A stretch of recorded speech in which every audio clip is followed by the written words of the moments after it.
AIADMK general secretary V K Sasikala Tamil Nadu മുഖ്യമന്ത്രിയാകും. Chennai Poes ഗാർഡനിൽ ചേർന്ന AIADMK MLAമാരുടെ യോഗത്തിലാണ് തീരുമാനം. ഫെബ്രുവരി 9-ന് സത്യപ്രതിജ്ഞ ഉണ്ടാകുമെന്നാണ് ഏറ്റവും പുതിയ വിവരങ്ങളുമായി മനു ശങ്കർ ചേരുകയാണ്. മനു, ഇനി ഒരു സാങ്കേതികത്വം ഒന്നുമില്ലാതെ വി കെ ശശികല തമിഴ്നാട് മുഖ്യമന്ത്രിയാകും. അതിന്റെ നിർണായക തീരുമാനവും ഉണ്ടായിരിക്കുന്നു. എന്താണ് മറ്റു വിവരങ്ങൾ? ജനറൽ സെക്രട്ടറിയും അന്തരിച്ച മുൻ മുഖ്യമന്ത്രി ജയലളിതയുടെ തോഴിയുമായ വി കെ ശശികല ഇനി തമിഴ്നാട് നിയമസഭാ കക്ഷി നേതാവായി തെരഞ്ഞെടുത്തിരിക്കുന്നു. ശശികല വ്യാഴാഴ്ച മുഖ്യമന്ത്രിയായി സ്ഥാനമേൽക്കുമെന്നാണ് ഇപ്പോൾ ലഭിക്കുന്ന പാർട്ടി വൃത്തങ്ങളിൽ നിന്ന് ലഭിക്കുന്ന സൂചനകൾ. DMK MLAമാരുടെ നിർണായക യോഗം പാർട്ടി ആസ്ഥാനത്ത് അല്പസമയങ്ങൾക്ക് മുമ്പാണ് ചേർന്നത്. മണിക്കൂറുകൾ നീണ്ട ഈ യോഗത്തിൽ എല്ലാ മന്ത്രിമാരും മുഖ്യമന്ത്രി പനീർസെൽവം അടക്കമുള്ളവർ ഈ മുഖ്യമന്ത്രി സ്ഥാനത്തേക്ക് ശശികല നടരാജൻ തന്നെ എത്തണം എന്നൊരു ആവശ്യം മുന്നോട്ട് വെക്കുകയും ഇതിന് പിന്തുണ നൽകുകയും ചെയ്തു. ഇതോടുകൂടി ആണ് യോഗം കയ്യടിയോടുകൂടി മുഖ്യമന്ത്രി സ്ഥാനത്തേക്ക് ശശികലയെ നിർദ്ദേശിച്ചുകൊണ്ട് നിലവിൽ ഇത്തരമൊരു തീരുമാനം പാസാക്കിയത്. താൻ സ്ഥാനമൊഴിയുകയാണെന്നും ശശികലയെ നിയമസഭാ കക്ഷി നേതാവായി തെരഞ്ഞെടുക്കണമെന്നും ഒ പനീർസെൽവവും യോഗത്തിൽ പ്രഖ്യാപിക്കുകയും ചെയ്തു. നേരത്തെ ഈ ഒരു പാർട്ടി ആസ്ഥാനത്ത് യോഗം ചേരുന്നതിന് മുൻപ് ഒ പനീർസെൽവവും ശശികലയും തമ്മിൽ കൂടിക്കാഴ്ച നടത്തിയിരുന്നു. ഈ കൂടിക്കാഴ്ചയിലും ഈ മുഖ്യമന്ത്രി സ്ഥാനം ഒഴിയാൻ തയ്യാറാണെന്നും പകരം സ്ഥാനം ശശികല ഏറ്റെടുക്കണമെന്ന നിർദ്ദേശമാണ് ഒ പനീർസെൽവവും ശശികല മുമ്പാകെ ആവർത്തിച്ചത് എന്നാണ് അറിയുന്നത്. പനീർസെൽവം രാജിവെച്ചിരിക്കുന്നു. അതോടുകൂടി ഇനി ചിന്നമ്മ തന്നെ ഇനി തമിഴ്നാടിനെ നയിക്കുമെന്നും മുഖ്യമന്ത്രിയുടെ ഓഫീസ് ട്വിറ്ററിലൂടെയും അറിയിച്ചിട്ടുണ്ട്. ശശികല അല്പസമയങ്ങൾക്കകം തന്നെ ഗവർണറെ കാണും. ഇതിനുശേഷം DMK MLAമാരുടെ പിന്തുണ ഗവർണറെ അറിയിക്കുകയും ചെയ്യും. ഇതോടുകൂടി ഈ വ്യാഴാഴ്ചയോ ക്കുള്ളിൽ തന്നെ സത്യപ്രതിജ്ഞ ചടങ്ങും നടന്നേക്കുമെന്നാണ് അറിയുന്നത്. ശശികല മുഖ്യമന്ത്രിയാകുന്നതോടെ ഇനി പനീർസെൽവത്തിന് ഏത് പദവി നൽകും എന്നതാണ് അടുത്ത ചോദ്യം. ജയലളിത മുഖ്യമന്ത്രിയായിരുന്നപ്പോൾ ധനമന്ത്രിയായിരുന്നു പനീർസെൽവം. ഈ ഒരു സാഹചര്യത്തിലാണ് ധനവകുപ്പ് കൂടി മുൻനിർത്തിക്കൊണ്ട് മുഖ്യമന്ത്രി പദം കൂടി പനീർസെൽവത്തിന് നൽകിയത്. അതിനാൽ തന്നെ ധനമന്ത്രി പദത്തിലേക്ക് പനീർസെൽവത്തെ മാറ്റിയേക്കുമെന്നാണ് ഇപ്പോൾ പാർട്ടി വൃത്തങ്ങളിൽ നിന്നും ലഭിക്കുന്ന സൂചനകൾ.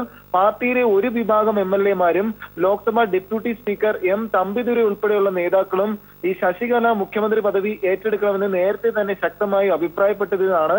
പാർട്ടിയുടെയും ഭരണത്തിന്റെയും നേതൃത്വം ഒരാൾ തന്നെ കൈയാളണമെന്ന നിലപാടാണ് മിക്ക നേതാക്കളും ഉണ്ടായിരുന്നത്. ഈ ഒരു സാഹചര്യത്തിലാണ് ഈ പാർട്ടി അധ്യക്ഷ പദത്തിന് പുറമെ മുഖ്യമന്ത്രി പദം കൂടി ഇപ്പോൾ ശശികലയെ തേടിയെത്തിയിരിക്കുന്നത്. 3 പതിറ്റാണ്ടോളം ജയലളിതയുടെ വിശ്വസ്തയായി ഒപ്പമുണ്ടായിരുന്ന ആളാണ് ശശികല. കഴിഞ്ഞ ഡിസംബർ 5-നാണ് ജയലളിത അന്തരിച്ചത്. ഇതേ മാസം 31-നാണ് DMK ജനറൽ സെക്രട്ടറിയായി ശശികല സ്ഥാനമേറ്റതും. ഇതിനുശേഷം ഇപ്പോൾ ഒരു 1.5 മാസം കൂടി കഴിയുമ്പോൾ മുഖ്യമന്ത്രി സ്ഥാനത്തേക്ക് കൂടി ഇപ്പോൾ ശശികല സ്ഥാനമേൽക്കുകയാണ്. അഞ്ജു, ശരി, വ്യക്തമാണ്. മനുശങ്കറാണ് വിവരങ്ങൾ നൽകിയത്.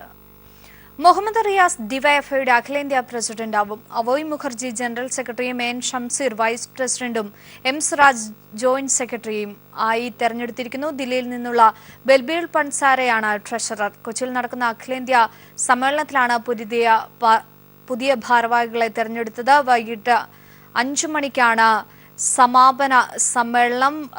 യുവജന റാലിയോടെയാണ് സമാപന സമ്മേളനം. വിവരങ്ങളുമായി സാലി മുഹമ്മദ് ചേരുകയാണ്. സാലി, വിവരങ്ങൾ.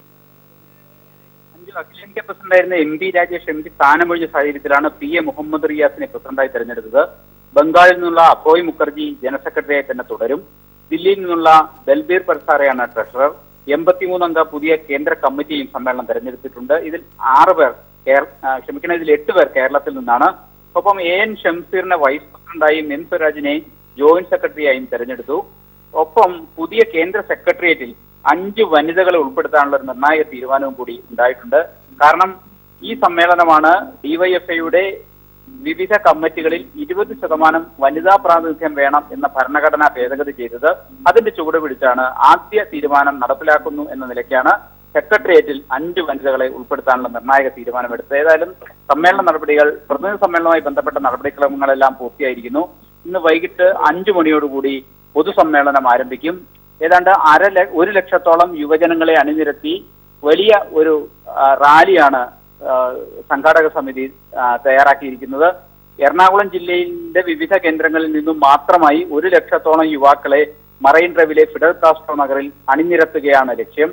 ഏതെങ്കിലും തരത്തിലുള്ള വലിയ ഒരു പ്രകടനം ഇല്ല. കാരണം എറണാകുളം നഗരത്തെ സംബന്ധിച്ചിടത്തോളം ഗതാഗത കുരുക്ക് അതിരൂക്ഷമായ ഒരു പ്രദേശമാണ്, ഒരു നഗരമാണ്. അതുകൊണ്ട് തന്നെ ഇവിടെ നഗരജീവിതത്തിന് മറ്റുള്ളവർക്ക് യാതൊരു ബുദ്ധിമുട്ടും തടസ്സവും ഉണ്ടാകാത്ത വിധത്തിൽ കേന്ദ്രീകരിച്ചുള്ള പ്രകടനം പൂർണ്ണമായിട്ടും ഒഴിവാക്കി ആണ് ഒരു റാലി സംഘടിപ്പിച്ചിരിക്കുന്നത്. പ്രവർത്തകരോട് മറൈൻ ഡ്രൈവിലെ ഫിഡൽ കാസ്ട്രോ നഗരിൽ എത്തിച്ചേരാനാണ് അറിയിച്ചിരിക്കുന്നത്. എന്നാൽ ഈ സമ്മേളനത്തിൽ കഴിഞ്ഞ 5 ദിവസങ്ങളായി നടക്കുന്ന പ്രതിനിധി സമ്മേളനത്തിൽ പങ്കെടുത്ത രാജ്യത്തിന്റെ വിവിധ ഭാഗങ്ങളിൽ നിന്ന് ഡിവൈഎഫ്ഐ വിവിധ ഘടകങ്ങളെ പ്രതിനിധീകരിച്ചെത്തിയ 780ഓളം പേർ പങ്കെടുത്തിരുന്നു. അവർ രാജേന്ദ്ര മൈതാനിൽ നിന്ന് ഒരു ചെറിയൊരു പ്രകടനമായി പുതിയ നേതൃത്വത്തോടൊപ്പം ഈ മറൈൻ ഡ്രൈവിലേക്ക് വരും. അവിടെ പൊതുസമ്മേളനം നടക്കും. പൊതുസമ്മേളനം സീതാറാം യെച്ചൂരി MP ആണ് ഉദ്ഘാടനം ചെയ്യുക. ഒപ്പം മുഖ്യമന്ത്രി പിണറായി വിജയൻ, MA ബേബി തുടങ്ങി നിരവധി പ്രമുഖരും ഈ പൊതുസമ്മേളനത്തെ അഭിവാദ്യം ചെയ്യുന്നുണ്ട്.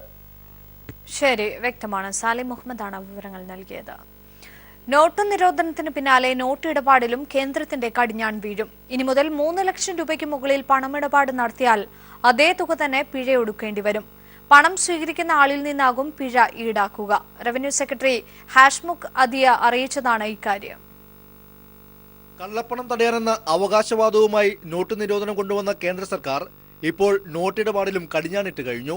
3 ലക്ഷം രൂപയ്ക്ക് നോട്ടിടപാട് നടത്തുന്നത് നിയന്ത്രിക്കുമെന്ന പൊതുബജറ്റിലെ പ്രഖ്യാപനമാണ് ഇപ്പോൾ പ്രാബല്യത്തിൽ വരുത്താൻ പോകുന്നത്. 3 ലക്ഷം രൂപയ്ക്ക് മുകളിൽ പണമിടപാട് നേരിട്ട് നടത്തിയാൽ അതേ തുക തന്നെ ഇനി മുതൽ പിഴയൊടുക്കേണ്ടി വരും. അതായത് 4 ലക്ഷം രൂപയുടെ ഇടപാട് നടത്തിയാൽ 4 ലക്ഷം രൂപ പിഴ നൽകണം. പണം സ്വീകരിക്കുന്ന ആളാകും പിഴയൊടുക്കേണ്ടി വരിക. റവന്യൂ സെക്രട്ടറി ഹാഷ്മുഖ് അദിയ PTIക്ക് നൽകിയ അഭിമുഖത്തിലാണ് ഇക്കാര്യം അറിയിച്ചത്.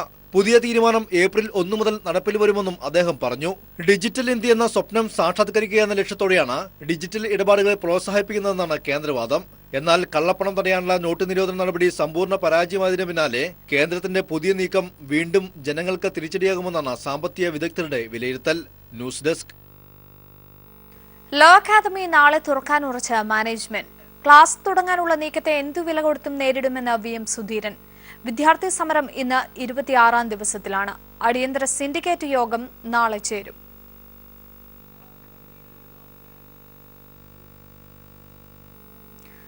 ലോ അക്കാദമിയിൽ ബലപ്രയോഗത്തിലൂടെ ക്ലാസുകൾ നടത്താമെന്ന വ്യാമോഹം വേണ്ടെന്ന് KPCC അധ്യക്ഷൻ VM സുധീരൻ. സർക്കാർ വിദ്യാർത്ഥികളുമായി ചർച്ച നടത്തി പ്രശ്നം പരിഹരിക്കണമെന്നും സുധീരൻ ആവശ്യപ്പെട്ടു. പ്രശ്നം പരിഹരിക്കുക എന്നുള്ളതാണ് ന്യായമായ കാര്യം. പ്രശ്നം പരിഹരിക്കാതെ ബലപ്രയോഗത്തിലൂടെ ക്ലാസുകൾ നടത്തിയെടുക്കാം എന്നൊരു വ്യാമോഹം അവർക്കുണ്ടെങ്കിൽ അവർക്ക് ഏറ്റവും വലിയ തെറ്റായിരിക്കും പറ്റുന്നത്. അങ്ങനെ അവർ ചിന്തിക്കരുത്. അതിനു പകരം പ്രശ്നം പരിഹരിക്കാൻ ശ്രമിക്കട്ടെ. ലോ അക്കാദമി സമരത്തിൽ വിദ്യാർത്ഥികൾക്കൊപ്പം ഉറച്ചു നിൽക്കുമെന്ന് K മുരളീധരൻ. പ്രശ്നങ്ങൾക്ക് ഉടൻ പരിഹാരമുണ്ടാകണമെന്നും മുരളീധരൻ വ്യക്തമാക്കി. കുട്ടികളെടുക്കുന്ന തീരുമാനങ്ങൾക്ക് പിന്തുണയുണ്ടാവും. പക്ഷേ ഞങ്ങൾ ആരെയും തടയാനും പിടിക്കാനും പോകുന്നില്ല. പക്ഷേ കുട്ടികളെ അങ്ങനെ തടയുകയും അതിൻ്റെ പേരിൽ സംഘർഷം ഉണ്ടാവുകയും ചെയ്താൽ ഞങ്ങൾക്ക് അതിൽ ഉത്തരവാദിത്വമില്ല. കാരണം ഗവൺമെൻറ് ചെയ്യേണ്ട യുദ്ധത്തിന് പോവല്ല. കുട്ടികളെ വിളിച്ച് ചർച്ച ചെയ്ത് അവരുടെ ആവശ്യം അംഗീകരിക്കണം. PSCക്കെതിരെ ഉയർന്ന ആക്ഷേപങ്ങൾ പരിശോധിക്കാൻ വിജിലൻസിന് അധികാരമുണ്ടെന്ന് നിയമോപദേശം. PSCയും വിജിലൻസും തമ്മിൽ ഭിന്നത നിലനിൽക്കുന്നതിനിടെയാണ് വിജിലൻസ് ഡയറക്ടർക്ക് നിയമോപദേശം ലഭിച്ചത്. അഴിമതി ആരോപണങ്ങൾ ഉയർന്നാൽ വിജിലൻസിന് അന്വേഷിക്കാവുന്നതാണെന്നും നിയമോപദേശത്തിൽ പറയുന്നു. PSCക്കെതിരെ അഴിമതി ആരോപണം ഉയർന്ന പശ്ചാത്തലത്തിൽ PSCയുടെ ആലപ്പുഴ ഓഫീസിൽ വിജിലൻസ് നേരത്തെ പരിശോധന നടത്തിയിരുന്നു. എന്നാൽ ആഭ്യന്തര വിജിലൻസ് PSCക്ക് ഉണ്ടെന്നിരിക്കെ ഇത്തരം പരിശോധനകൾ തങ്ങളുടെ അധികാരപരിധിയിലേക്കുള്ള കൈകടത്തലാണെന്ന് PSC ആരോപിച്ചിരുന്നു. വിജിലൻസ് നിലപാടിനെതിരെ PSC സർക്കാരിന് പരാതിയും നൽകി. ഇതേ തുടർന്നാണ് വിജിലൻസ് ഡയറക്ടർ ജേക്കബ് തോമസ് നിയമോപദേശം തേടിയത്. അഴിമതിയടക്കമുള്ള ആരോപണങ്ങൾ അന്വേഷിക്കുന്നതിന് വിജിലൻസിന് അധികാരമുണ്ടെന്നും സ്വയംഭരണ സ്ഥാപനമായ PSCയിലും സമാന അധികാരം വിജിലൻസിന് നിലനിൽക്കുന്നതായും ലഭിച്ച നിയമോപദേശത്തിൽ പറയുന്നു. നിയമോപദേശം ലഭിച്ച പശ്ചാത്തലത്തിൽ PSCയുടെ ഭാഗമായി ഉയർന്ന പരാതികളും അന്വേഷിക്കാനാണ് വിജിലൻസിന്റെ തീരുമാനം. News bureau, Thiruvananthapuram. People impact. Cheemeni തുറന്ന ജയിലിൽ ഗോപൂജ നടത്തിയത് അന്വേഷിക്കാൻ ജയിൽ DGPയുടെ ഉത്തരവ്. ജയിലിൽ ചട്ടങ്ങൾ ലംഘിച്ച് പൂജ നടത്തിയ വാർത്ത പീപ്പിൾ TV രാവിലെ പുറത്തുവിട്ടിരുന്നു. ജയിൽ സൂപ്രണ്ടിന്റെ നേതൃത്വത്തിലാണ് പൂജ നടത്തിയത്. കർണാടകയിൽ നിന്നുള്ള RSS നേതാക്കളെ പങ്കെടുപ്പിച്ചായിരുന്നു പൂജ. ചീമേനി തുറന്ന ജയിലിൽ ഫെബ്രുവരി 1-നാണ് ഗോപൂജ നടന്നത്. കർണാടകയിലെ ഹൊസനഗര രാമചന്ദ്രപുര മഠാധിപതി രാഘവേശ്വര ഭാരതി സ്വാമികളുടെ നേതൃത്വത്തിലായിരുന്നു പൂജ. Jail superintendent AG Suresh, joint superintendent KV Jagadeesan എന്നിവരുടെ മേൽനോട്ടത്തിലായിരുന്നു ചടങ്ങുകൾ. പൂജയുടെ ദൃശ്യങ്ങൾ പീപ്പിളിന് ലഭിച്ചു. പൂജയ്ക്ക് മുന്നോടിയായി ജയിലിലെ BJP RSS തടവുകാരെ പങ്കെടുപ്പിച്ചുകൊണ്ട് സൂപ്രണ്ടിന്റെ മുറിയിൽ ക്ലാസ് നടത്തി. സോളാർ കേസിൽ മുൻ മുഖ്യമന്ത്രി ഉമ്മൻചാണ്ടിക്ക് വേണ്ടി ബിജു രാധാകൃഷ്ണനെ സ്വാധീനിക്കാൻ ശ്രമിച്ച വിവാദത്തിലായ ഉദ്യോഗസ്ഥനാണ് AG Suresh. Joint superintendent KV ജഗദീശൻ നടുവിൽ നടന്ന RSS ആയുധ പരിശീലന ക്യാമ്പിൽ പങ്കെടുത്ത വ്യക്തിയാണ്. ഉന്നത ഉദ്യോഗസ്ഥരുടെ അനുമതിയില്ലാതെ ഈ രണ്ടുപേർ ചേർന്നാണ് പൂജ നടത്തിയത്. പൂജ നടത്താനെത്തിയ മഠാധിപതിയുടെ കൂടെ കർണാടകയിൽ നിന്നുള്ള 25ഓളം RSS പ്രവർത്തകരും ഉണ്ടായിരുന്നു. PV കുട്ടൻ, കോഴിക്കോട്. കൊല്ലത്തിന്റെ കായൽ സൗന്ദര്യം ആസ്വദിച്ച് CPIM general secretary Sitaram Yechury. കേരളത്തിന്റെ ടൂറിസത്തിന്റെ സാധ്യതകൾ വിലയിരുത്തുക എന്ന ലക്ഷ്യത്തോടെയായിരുന്നു ടൂറിസം വികസനം സംബന്ധിച്ച പാർലമെന്റ് ഉപസമിതിയുടെ തലവൻ കൂടിയായ സീതാറാം യെച്ചൂരിയുടെ കായൽ സഞ്ചാരം. DTPCയുടെ ചെറുബോട്ടിലായിരുന്നു യെച്ചൂരിയുടെയും സംഘത്തിന്റെയും കായൽ യാത്ര. ഒപ്പം മന്ത്രി J. മേഴ്സിക്കുട്ടിയമ്മയും CPIM ജില്ലാ സെക്രട്ടറി KN ബാലഗോപാലും.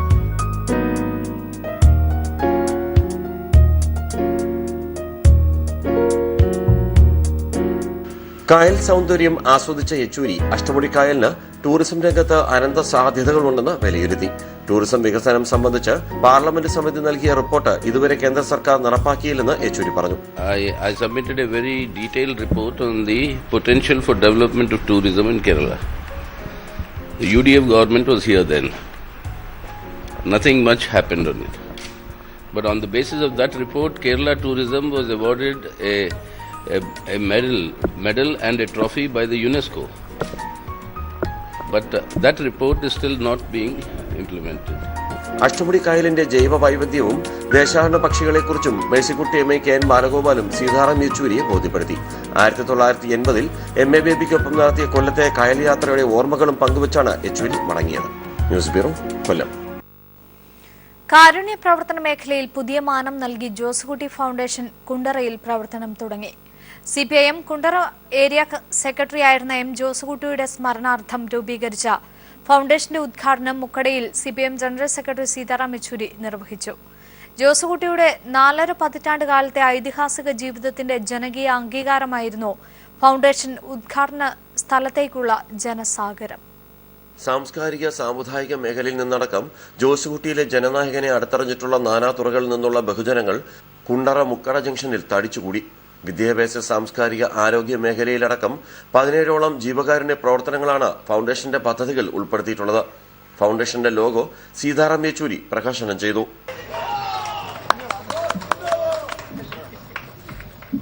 ഫൗണ്ടേഷന്റെ സേവനത്തിനായി പ്രവാസി വ്യവസായി തസീം മാങ്ങി നൽകിയ ആംബുലൻസിന്റെ താക്കോൽദാനം ജോസുകുട്ടിയുടെ ഭാര്യ മോളി മന്ത്രി J. മേഴ്സിക്കുട്ടിയമ്മയ്ക്ക് നൽകി നിർവഹിച്ചു. ഫൗണ്ടേഷൻ വിദ്യാഭ്യാസ എൻഡോമെന്റ് SSLC പരീക്ഷയിൽ മികച്ച വിജയം നേടിയ 4 വിദ്യാർത്ഥികൾക്ക് നൽകി CPIM കേന്ദ്ര കമ്മിറ്റി അംഗം PK ഗുരുദാസൻ നിർവഹിച്ചു. കയർഫെഡിന്റെ സഹായത്തോടെ കയറിൽ തീർത്ത ഉപഹാരം സീതാറാം യെച്ചൂരിക്ക് MA ബേബി സമ്മാനിച്ചു.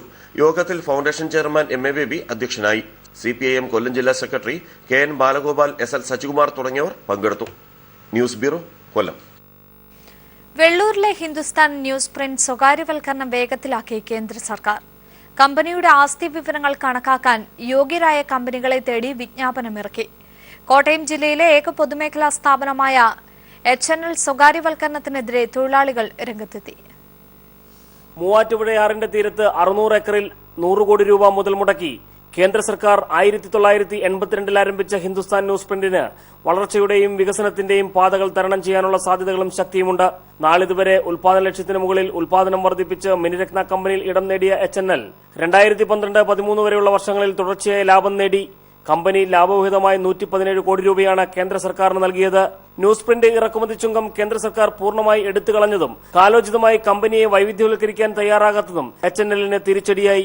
2012 മുതൽ 15 വരെ നഷ്ടമുണ്ടായി. 2015-16 അതെല്ലാം അതിജീവിച്ച് 1,42,00,000 രൂപ ലാഭം നേടിയ HNL ശക്തമായ തിരിച്ചുവരവ് നടത്തി. ഈ സാഹചര്യത്തിലാണ് HNL സ്വകാര്യവൽക്കരണവുമായി കേന്ദ്ര സർക്കാർ മുന്നോട്ടു പോകുന്നതെന്ന് CITU ദേശീയ സെക്രട്ടറി K. ചന്ദ്രൻപിള്ള പറഞ്ഞു. ഇറക്കുമതിയുടെ ഭീഷണിയിൽ നിന്ന്, ചിന്താശൂന്യമായ തീരുവ ഒഴിവാക്കലിൽ നിന്ന് ഗവൺമെൻറ് പിന്മാറുകയും കാലോചിതമായ വികസനത്തിന് സാങ്കേതികവിദ്യ അടക്കം സ്വീകരിക്കുന്നതിനവരെ അനുവദിക്കുകയും ചെയ്യുന്ന ഒരു നടപടിയാണ് യഥാർത്ഥത്തിൽ ഇപ്പോൾ ആവശ്യം. കമ്പനിയുടെ ആസ്തി വിവരങ്ങൾ കണക്കാക്കാൻ യോഗ്യരായ കമ്പനികളെ തേടി കേന്ദ്ര സർക്കാർ വിജ്ഞാപനമിറക്കി. 2 മാസത്തിനകം ആസ്തികൾ കണക്കാക്കി കമ്പനി സ്വകാര്യ മേഖലയ്ക്ക് കൈമാറാനാണ് കേന്ദ്ര നീക്കം. കമ്പനി സ്വകാര്യവൽക്കരണത്തിനെതിരെ CITU, INTUC, BMS എന്നീ ട്രേഡ് യൂണിയനുകളുടെ സംയുക്ത സമരസമിതി പ്രക്ഷോഭത്തിലാണ്. TP Prashanth, news bureau, Kottayam. Kozhikode പേരാമ്പ്രയിൽ ആരംഭിക്കുന്ന കോക്കനട്ട് പ്രൊഡ്യൂസർ കമ്പനി മുഖ്യമന്ത്രി പിണറായി വിജയൻ ഉദ്ഘാടനം ചെയ്തു. നാളികേരത്തിൽ നിന്നും വിവിധ ഉൽപ്പന്നങ്ങൾ ഉണ്ടാക്കി നാളികേര കൃഷിക്ക് പ്രോത്സാഹനം നൽകുകയാണ് കമ്പനി ലക്ഷ്യം വെക്കുന്നത്. നാളികേര വികസന ബോർഡിന്റെ മേൽനോട്ടത്തിൽ നാളികേരത്തിൽ നിന്നും നിർമ്മിക്കാൻ കഴിയുന്ന മുഴുവൻ ഉൽപ്പന്നങ്ങളും നിർമ്മിച്ച് വിപണിയിലെത്തിക്കുക എന്ന ലക്ഷ്യം വെച്ചാണ് കമ്പനിയുടെ പ്രവർത്തനം. 10 കോടി മൂലധനത്തിൽ ആരംഭിക്കുന്ന കമ്പനിയിൽ 220 നാളികേര സൊസൈറ്റികളും 15 ഫെഡറേഷനുകളും അംഗങ്ങളാണ്. കമ്പനിയുടെ പ്രവർത്തനങ്ങൾക്ക് മുഖ്യമന്ത്രി പിണറായി വിജയൻ സർക്കാർ പിന്തുണ അറിയിച്ചു. വരും കാലത്തേക്ക് കൂടുതൽ പദ്ധതികൾ ഈ തേങ്ങ കൂടുതൽ ഉപയോഗിക്കാൻ പറ്റുന്നതും തേങ്ങയിൽ അധിഷ്ഠിതമായ കൂടുതൽ ഉൽപ്പന്നങ്ങൾ ഉൽപ്പാദിപ്പിക്കാൻ പറ്റുന്നതുമായ പദ്ധതികൾക്ക് സർക്കാർ രൂപം നൽകാനാണ് ഉദ്ദേശിക്കുന്നത്. ഓഹരി വിലയേക്കാൾ 3 രൂപ അധിക വിലയ്ക്കാണ് കമ്പനി നാളികേര കർഷകരിൽ നിന്നും നാളികേരം സംഭരിക്കുക. നീര ഹണി, നീര ഷുഗർ, വിനെഗർ, തേങ്ങാപ്പാൽ തുടങ്ങി നിരവധി ഉൽപ്പന്നങ്ങളാണ് വിദേശ വിപണി ലക്ഷ്യമിട്ട് കമ്പനി ഉത്പാദിപ്പിക്കാൻ ഒരുങ്ങുന്നത്. News bureau, Kozhikode. Taliparamba Kanhirangad ALP school ഇനി പൊതുജനങ്ങൾക്ക് സ്വന്തം. സർക്കാരിന്റെ പൊതുവിദ്യാഭ്യാസ സംരക്ഷണ യജ്ഞത്തിനോട് തോന്നിയ അനുഭാവത്താൽ ഒരു സ്കൂളും അടച്ചുപൂട്ടരുതെന്ന് ആഗ്രഹിച്ച് സ്കൂൾ മാനേജറായ കൃഷ്ണമാരാറാണ് തന്റെ വിദ്യാലയം സർക്കാരിന് നൽകിയത്. സ്കൂളിന്റെ താക്കോൽ മന്ത്രി KT ജലീലിന് പൊതുവേദിയിൽ വെച്ചാണ് കൃഷ്ണമാരാർ കൈമാറിയത്. സാമ്പത്തിക നഷ്ടം, വിദ്യാർത്ഥികളുടെ കുറവ് തുടങ്ങിയ കാരണങ്ങളാൽ ഒരു വിദ്യാലയവും അടച്ചുപൂട്ടരുതെന്നാഗ്രഹിച്ച അധ്യാപകന്റെയും ഒപ്പം മാനേജറുടെയും മനസ്സിന് സാക്ഷ്യം വഹിച്ച സദസ്സായി മാറുകയായിരുന്നു തളിപ്പറമ്പ് കാഞ്ഞിരങ്ങാട് ഇൻഡോർ പാർക്കിൽ പൊതുവിദ്യാഭ്യാസ സംരക്ഷണ യജ്ഞത്തിലെത്തിയ സദസ്സ്.